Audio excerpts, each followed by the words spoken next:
So hello friends, welcome to Animus Things YouTube channel. तो आज हम लोग बात करेंगे गूगल एड का लर्निंग फेज। लास्ट टाइम जो मैंने वीडियो एक अपलोड किया था, no leads from Facebook ads, तो इसमें भाई ने कमेंट किया है कि ये लर्निंग फेज में क्यों कैंपेन जा रहा है। उन्होंने सेकेंड कैंपेन भी बनाया है, उसमें भी लर्निंग फेज में चला गया। तो ये क्यों होता है, क्या सॉल्यूशन है, कैसे इसको क्या क्या चीज़ करना चाहिए, क्या क्या चीज़ नहीं करना चाहिए, वो सब चीज़ों को लेकर हम लोग डिस्कशन करेंगे आज इस वीडियो में। लर्निंग फेज में जब कैंपेन रहता है तब क्या क्या चीज़ करना चाहिए और क्या क्या चीज़ नहीं करना चाहिए। तो चलिए एक एक करके हम लोग सारे चीज़ों को जान लेते हैं। तो पहले हम लोग जान लेते हैं कि लर्निंग फेज क्या है। तो लर्निंग फेज एक ऐसा पीरियड है जिस टाइम गूगल एड क्या करता है, गूगल एड का एल्गोरिदम क्या करता है, आपका जो एड्स का जितना भी डेटा है, आप जो एड्स रन कर रहे हैं उसमें जो भी कीवर्ड सर्च हो रहा है, जो एज ग्रुप को ऐड दिखा रहा है, जो भी प्लेटफॉर्म में आपका ऐड शो कर रहा है, जितना भी इंप्रेशन आपके पास आ रहा है, ये सारा डेटा को जो है एल्गोरिदम कलेक्ट करता है और इसको लर्न करता है, सीखता है डेटा से कि किस किस टाइप का ऑडियंस कौन सा पोजीशन में आपका ऐड शो करने से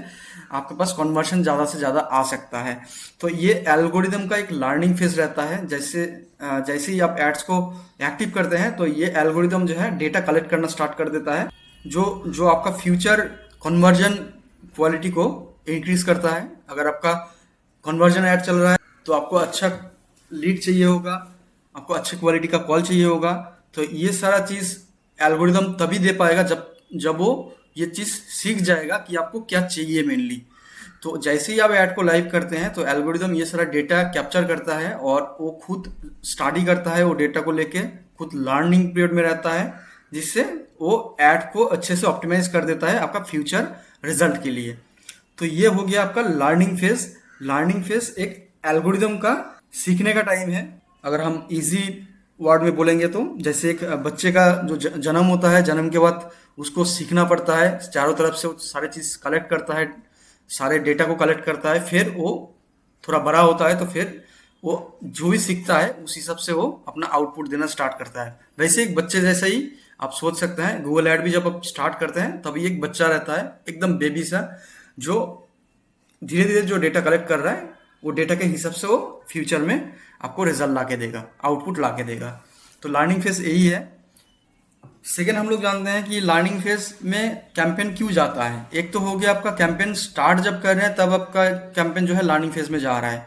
बहुत टाइम क्या होता है कि कैंपेन लर्निंग फेज से निकल जाता है, स्टार्ट फिर ऐड चलना स्टार्ट हो जाता है, लेकिन फिर जाके कुछ दिन बाद लर्निंग फेज में चला जाता है कैंपेन। तो ये क्यों होता है? ये होने का मेन रीजन है कि लर्निंग फेज से बाहर निकलने के बाद आप अगर एड बिडिंग स्ट्रेटेजी, मैं आपको प्रैक्टिकली दिखा देता हूँ। जैसे कि आप देख सकते हैं ये मेरा कैंपेन जो है लर्निंग फेज में है अभी। जैसे कि आप देख पा रहे हैं मेरा ये कैंपेन बहुत दिन से चल रहा है, जुलाई से चल रहा है। तो अभी फिर से ये तो कैंपेन मेरा लर्निंग फेज में नहीं जाना चाहिए था, लेकिन फिर से चला गया। क्यों गया? क्योंकि हमने एड कैंपेन के अंदर कुछ चेंजेस किया, जिसके कारण ये जो कैंपेन है फिर से लर्निंग फेज में चला गया। तो अगर आप चाहते हैं कि आपका कैंपेन सेकेंड टाइम या फिर थर्ड टाइम लर्निंग फेज में ना जाए तो आपको बिडिंग स्ट्रेटेजी एंड बजट में आप कुछ चेंजेस नहीं करेंगे। अगर आप बिडिंग स्ट्रेटेजी में कुछ चेंजेस करते हैं या फिर बजट में कुछ चेंजेस करते हैं तो एल्गोरिदम फिर से लर्निंग फेज में चला जाता है, फिर से वो डेटा को लर्न करना स्टार्ट कर देता है, फिर जाके आपको जो है एड को ऑप्टिमाइज करके आपको रिजल्ट देना स्टार्ट करता है। तो अगर आप चाहते हैं कि आपका campaign second time learning phase में ना जाए तो आपको क्या करना पड़ेगा? एड को एक्टिव होने के बाद बिडिंग स्ट्रेटेजी एंड बजट को लेके कोई छेड़खानी नहीं करना है। तो आपका जो है आपका कैंपेन लर्निंग फेज में जाने का चांसेस नहीं रहेगा। और ये कैंपेन जो है कब लर्निंग फेज में जाता है ये आपको समझ में आ ही गया होगा। फर्स्ट जब कैंपेन आप लॉन्च कर रहे हैं उस टाइम आपको आपका कैंपेन जो है लर्निंग फेज में जा सकता है। और सेकेंड, अगर आप कैंपेन नए से और सेकेंड अगर आप एग्जिस्टिंग कैंपेन को और सेकेंड अगर आप एग्जिस्टिंग कैंपेन में कुछ चेंजेस करते हैं तो उसमें भी जो है आपका कैंपेन जो है लर्निंग फेज में जाने का चांसेस रहेगा। तो ये तो हो गया प्रॉब्लम भी नहीं है, लेकिन बहुत लोग जो नया स्टार्ट करता है ऐड चलाना, तो उन लोगों के लिए एक कॉम्प्लिकेशन, एक चैलेंजेस आ जाता है कि क्यों ये लर्निंग फेज में दिखा रहा है। और सबसे बड़ा इफेक्ट जो होता है ये लर्निंग फेज में रहने के टाइम आपका ऐड से हो सकता है आपका रिलेवेंट रिजल्ट आपको ना मिले, आपको जितना रिजल्ट मिलना चाहिए उतना रिजल्ट ना आए, या फिर जो भी रिजल्ट आ रहा है वो इरेलीवेंट हो। तो ये सारा चैलेंजेस आता है जब आपका कैंपेन लर्निंग फेज में है। लेकिन इस टाइम आपको कैंपेन में कुछ चेंजेस करना नहीं है। अगर आप सही तरीके से सही इंफॉर्मेशन दे के आप ऐड को सेटअप किए हैं तो जो भी आपके पास रिजल्ट आ रहा है उसको आने दीजिए, उसको स्टॉप मत कीजिए ऐड को, या फिर बजट बिडिंग स्ट्रेटेजी में कुछ भी छेड़खानी मत कीजिए। और सेकेंड, मेरा अभी जो कमेंट जिसने किया था मेरा वीडियोस में, उन्होंने क्या किया, सेकेंड टाइम फिर से नया कैंपेन बना लिया। तो आपको नया कैंपेन नहीं बनाना है, नया कैंपेन भी बनाएंगे तो उसमें भी आपका कैंपेन जो है फिर से लर्निंग फेज में ही चला जाएगा। तो कुछ वो सॉल्यूशन है ही नहीं। तो आपको क्या करना है, फर्स्ट जो कैंपेन आपका है उसी कैंपेन में कुछ कुछ चीज़ में आपको ध्यान रखना है कि आपको बिडिंग स्ट्रेटेजी नहीं चेंज करना है, आपको बजट नहीं चेंज करना है, आपको जो भी सेटअप करना है, जो भी चीज़ करना है, कन्वर्जन ट्रैकिंग लगाना है, बजट लगाना है, बिडिंग स्ट्रेटेजी सेट करना है, वो सारा जब आप कैंपेन सेटअप कर रहे हैं तभी डिसीजन लेके आप सेटअप करके लाइव कर दीजिए। लाइव होने के बाद ये सारा चीज़ों को लेके छेड़खानी मत कीजिए, नहीं तो आपका कैंपेन जो है रिपीटेड टाइम लर्निंग फेज में चला जाएगा। अगर आप कुछ भी छेड़खानी नहीं करते हैं तो 4 से 5 दिन, कभी कभी 7 दिन के अंदर लर्निंग फेज से आपका कैंपेन निकल आता है, और उसके बाद जो है कैंपेन आपका नॉर्मल जो कैंपेन जैसे चलता है वैसे चलना स्टार्ट हो जाएगा, और आपका रिजल्ट भी बहुत अच्छा आना स्टार्ट कर देगा। तो फर्स्ट कैंपेन लॉन्च करने से लेकर 5 से 7 दिन तक आपको कैंपेन के अंदर कोई भी चेंजेस नहीं करना है, अगर आप चाहते हैं कि आपका कैंपेन लर्निंग फेज से निकल जाए। तो जब आपका कैंपेन लर्निंग फेज में है तब आपको क्या क्या चीज़ करना चाहिए वो भी मैं आपको बोल देता हूँ। फर्स्ट जो चीज़ है, आपको चेक कर लेना है आपका जो कन्वर्जन ट्रैकिंग आपने लगाया है वो कन्वर्जन ट्रैकिंग सही से लगा हुआ है कि नहीं है। अगर नहीं है तो उसको ठीक करके फिर से लाइव कीजिए, क्योंकि सारा चीज़ आपको सही से सेटअप करके फिर ही कैंपेन को लाइव करना है, अदरवाइज आपके लिए टाइम वेस्ट होगा, साथ ही साथ आपका पैसा भी बर्बाद होगा। तो इसके लिए कैंपेन सेटअप जब कर रहे हैं तो सारा चीज़ें आपको आपको चेकअप कर लेना है, उसके बाद ही कैंपेन को जो है लाइव करना है। सेकेंड चीज़ है, आपको चेक कर लेना है कि आपका बजट जो है आप सही बजट लगा के रखे हैं कैंपेन में। मिनिमम बजट जो है 500 होना चाहिए, या फिर इससे ऊपर आप चाहते हैं रख सकते हैं। मिनिमम बजट जो है आपको 500 रखना चाहिए। और हाँ, सबसे इंपॉर्टेंट चीज़, आपका वॉलेट में बैलेंस होना चाहिए। अगर आपका वॉलेट में बैलेंस खत्म हो जाएगा, फिर से रिपीट आपका कैंपेन स्टार्ट होगा, तो क्या होगा, आपका कैंपेन फिर से लर्निंग फेज में चला जाएगा।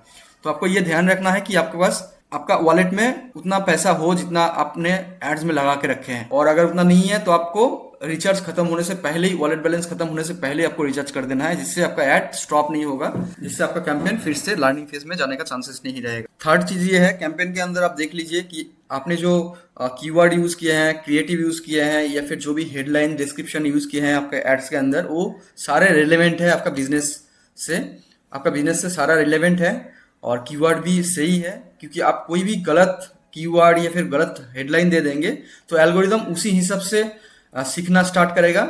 अगर आप गलत हेडलाइन देते हैं तो एल्गोरिदम कल जाकर आपको गलत रिजल्ट ही ला के देगा। तो इसको ध्यान में रखिए, और ऑलवेज सोचिए कि आप एक छोटा सा बेबी को बड़ा कर रहे हैं, आप उसको जो सिखाएंगे वही चीज़ आपको कल जाके वो रिपीट करेगा। तो आपको ये ध्यान में रखना है, और एड्स को जब बना रहे हैं तो सारे चीज़ रिलेवेंट देना है, जिससे आपको आउटपुट भी कल जाके आपके पास रिलेवेंट आएगा। ठीक है ना। नेक्स्ट जो चीज़ आपको देखना है, आपको परफॉर्मेंस चेक करते रहना है। अगर आपका कैंपेन का परफॉर्मेंस कैसा जा रहा है, कितना इंप्रेशन आ रहा है, कितना कन्वर्जन आ रहा है, किस टाइप का आपके पास लीड आ रहा है, कितना रिलेवेंट है, कितना रिलेवेंट नहीं है, इसको रेगुलर बेसिस में ट्रैकिंग करते रहना है आपको, जिससे आपको पता चलेगा कि आपके पास जो आपने एड्स को बनाया है उसमें सारा चीज़ ठीक है कि नहीं है। अगर ठीक नहीं है, आपके पास उतना रिलेवेंट लीड्स नहीं आएगा, तो उससे आपको समझ में आएगा कहीं ना कहीं कुछ गलती होके रखा है, तो उसी हिसाब से एड्स में आपको चेंज भी करना पड़ेगा। तो इनिशियल स्टेज में ये सारा चीज़ अगर आप कर लेते हैं तो बाद में आपका एड लाइव होने के बाद ये सारा चेंजेस करने का दरकार भी नहीं पड़ेगा। और सबसे इंपॉर्टेंट चीज़ जो मैंने पहले भी आपको बोला कि कैंपेन जब लाइव है तब उसमें कोई भी चेंजेस नहीं करना है, अगर आप नहीं चाहते हैं कि आपका कैंपेन फिर से लर्निंग फेज में जाए। तो ये सारा चीज़ जो मैंने बोला, इसको आप अगर फॉलो करते हैं तो आपका कैंपेन लर्निंग फेज में नहीं जाएगा, और लर्निंग फेज में है तो वो भी अच्छे के लिए ही है। लर्निंग फेज में रहेगा तो एल्गोरिदम को समझ में आएगा आप क्या चीज़ का ऐड रन कर रहे हैं, आपको क्या नीड है, आपका गोल क्या है, जिससे आपको कल जाकर अच्छा रिजल्ट मिलेगा। तो ये कोई टेंशन वाला चीज़ नहीं है कि आपका कैंपेन लर्निंग फेज में है, तो ये अच्छा है कि आपको अच्छा रिजल्ट मिलेगा। तो आप बेझिझक ऐड रन कीजिए, कोई टेंशन, बिना टेंशन लेके। तो उम्मीद करते हैं आपको वीडियो ये हेल्पफुल रहा होगा, आपको जो इन्फॉर्मेशन चाहिए था आपको वो मिल गया होगा। तो ठीक है, अगर आपको और भी कुछ सवाल है, कुछ क्वेश्चन है, तो आप कमेंट में पूछ सकते हैं। जैसे कि प्रीवियस जो भाई ने ये सवाल पूछा था उसके लिए मैंने ये वीडियो बना दिया कि आप लोगों को भी ये वैल्यू मिल जाए, आप लोगों के पास भी ये सवाल है तो इसका आंसर आप लोगों को भी मिल जाए। तो आप लोगों के पास भी ऐसे कुछ क्वेश्चन है तो आप डाल सकते हैं कमेंट में, मैं नेक्स्ट वीडियो में जरूर इसको लेके एक वीडियो बनाऊंगा। Thank you so much.